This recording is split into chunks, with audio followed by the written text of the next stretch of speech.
सकते हैं। आपको एक और मेथड बताए थे, याद है? आप इसको डायरेक्ट भी लिख सकते हैं। आपको याद होना चाहिए कि x माइनस अल्फा बटा x minus beta is greater than 0 हो, तो इसके लिए आपको बताए थे कि x का मान अल्फा से छोटा यानी कि 3 से छोटा हो जाएगा, है ना, और बीटा से बड़ा होगा यानी कि x का मान 5 से बड़ा होगा। तो डायरेक्ट भी इसको आप बना सकते हैं इस विधि के आधार पे, इस फॉर्मूले को लिख के। आपको याद है ना ऐसा इसका चिन्ह योजना समझाए थे?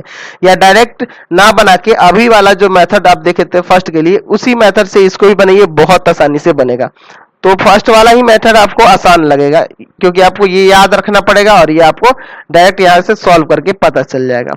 चलिए ये देखिए 0 से बड़ा इसमें भी कह रहा है यानी कि ये भी पॉजिटिव होगा ये भी पॉजिटिव है, या ऊपर वाला भी माइनस में नीचे वाला भी माइनस में, यही ना दो कंडीशन होंगे। चलिए तो यहाँ लिखते हैं कि x minus 3 is greater than 0 तथा x minus 5 is greater than 0, या x minus 3 is less than 0 तथा x minus 5 is less than 0। कहने का मतलब दोनों पॉजिटिव या दोनों निगेटिव होंगे। अच्छा यहां से आप देखिए क्या लिख सकते हैं आप, यहाँ ऐसे देखिए, यहाँ पे x का मान 3 से बड़ा तथा x का मान 5 से बड़ा, और यहाँ क्या आ जाएगा x का मान 3 से छोटा तथा x का मान 5 से छोटा। अब यहाँ फिर आपको संख्या रेखा वही बनानी होगी, माइनस इन्फिनिटी प्लस इन्फिनिटी, यहाँ 3 और यहाँ 5। यहाँ से देखिए इसके हल निकल जाएंगे आसानी से।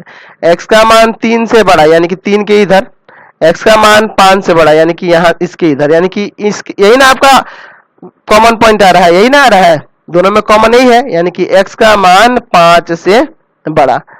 या अब इससे लेते हैं x का मान 3 से छोटा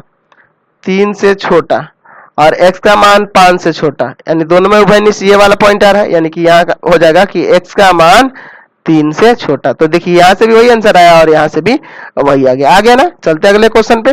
चलिए